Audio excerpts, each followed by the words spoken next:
The tone was set, and now so is the national championship. And for a fourth straight season, it includes the Alabama Crimson Tide.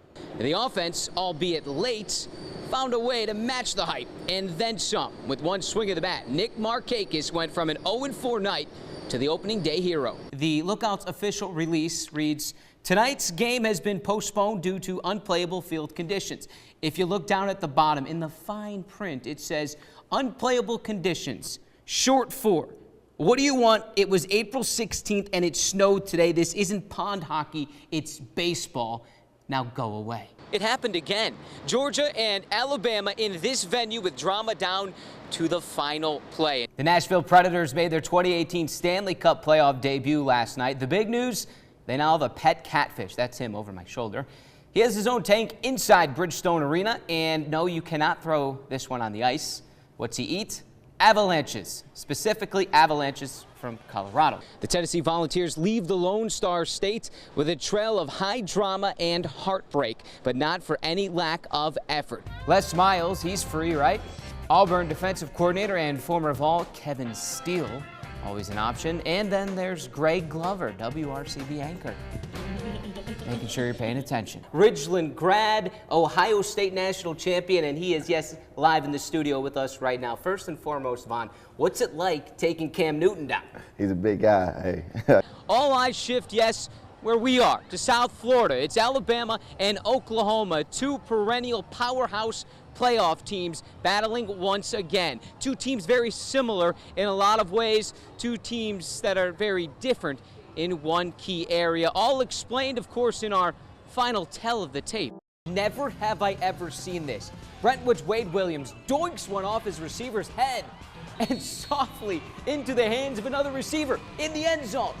You know you're running bad when stuff like that starts happening. 2 on for guess who? More like guess why. Why are they still pitching to him? Acuna, deep to right, his 8th home run in 8 games. And then Boris, oh no, Boris the baseline, the hammer. Julio Teheran, no real issues, just this issue. There it is, there it goes. Odubel Herrera crushing it. Grayson Ledbetter is doing what most 5-year-olds would do with free reign of a boxing gym. Oh my gosh! Completely unaware that his real opponent, Alexander disease, is deadly and has no cure. Grayson keeps smiling. We don't fully understand what he's going through on a daily basis, and that smile is on him every day. Alexander disease is an extremely rare, usually progressive, and fatal neurological disorder. But Grayson isn't fighting this fight alone. His parents created Grayson's Ladder, climbing towards a cure. They've raised $150,000 for research in less than 6 months. We're not going to quit. We're not going to give up on him. We're going to keep fighting until, we have an option of a treatment for him. You can help fund the research Saturday at the Convention Center, where Andy Smith and the YCAP Boxing Club are hosting Gloves Up for Grayson.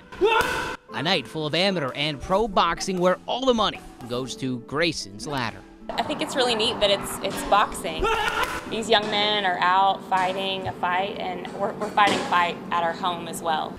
It really puts in perspective the word life, and so for us here to be able to do something that's bigger than us and teach our kids here at YCAP that it's important that you pay it forward. Smith says the YCAP Boxing Club would fight for Grayson any day, because any day Grayson smiles is a good day. He touches a lot of lives with that smile.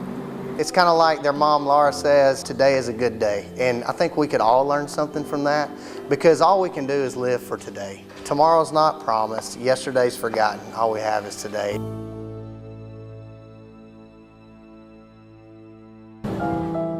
Prolific. Definition. See Alabama, or more specifically, Oklahoma's offense. At times, poetry in motion, orchestrated by number 1 and 2 in Heisman voting. Tua Tagovailoa, when healthy, nearly flawless. I just feel sorry for defenses trying to defend this offense. 37 touchdowns to 4 interceptions behind an offense that shattered school records for both points scored and touchdowns. The Tide is second nationally, scoring nearly 48 points a game, second only to Oklahoma, who's averaging 49.5 a game. By the numbers, Oklahoma may have the game's best offense ever. Heisman winner Kyler Murray's Sooner offense is averaging nearly 9 yards of play, a new NCAA season record by more than half a yard. Defensively speaking, one is more porous than the other, like quartz standing next to Swiss cheese. Alabama, the quartz in this equation. The Tide has limited opponents to, on average, 15 or less points. They've given up more than 3 touchdowns just 3 times. The Sooners have given up more than 3 touchdowns in 9 of 13 games, and they failed to crack the top 100 nationally in total defense. The Oklahoma defense does indeed bend. Question is, can Alabama make it break?